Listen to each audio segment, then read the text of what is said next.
Isasagawa na bukas ang Metro Manila Shake Drill at ilang pang kinaukulang ahensya ng gobyerno bilang paghahanda sa posibleng pagtama ng malakas na lindol o ng The Big One. Ang ulat mula kay Julius de Samburon.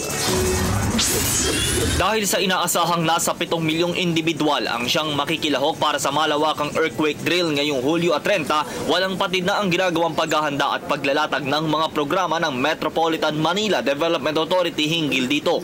Kaya mismong si MMDA Chairman Attorney Francis Tolentino ang nakikipagpulong sa iba't ibang ahensya ng pamahalaan kasama na ang mga local government units gayon din sa business sector para ipaliwanag ang paraan at kahalagahan ng pakikipagpulong.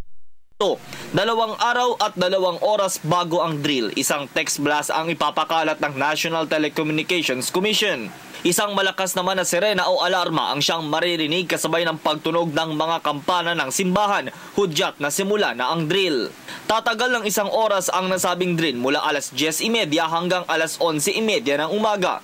Hahatiin sa 4 na lugar ang Metro Manila na magsisilbing evacuation areas. Ilan sa mga magsisilbing evacuation ang Intramuros Golf Course, Veterans Memorial Medical Center Golf Course, LRT2 Depot at Villamor Air Base Golf Course. Gagawin namang mas burial site ang bahagi ng Boulevard kung saan naroroon ang MMDA Oplan Metro Yacal. Nilinaw ni Tolentino na hindi mai-interrupt ang supply at linya ng kuryente at komunikasyon. Kaya para maisakatuparan ang drill ng maayos, ani Tolentino, makiisa. Aside from the drill coming from the city government, nag-focus kami basically dun sa Central Business District.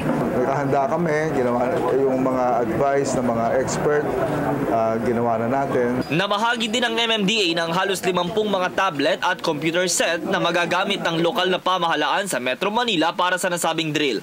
Bawat LGU ay makakatanggap ng 3 tablet at 2 desktop. Ang kagandahan nito ay may software program dito na para lang sa rescue operations.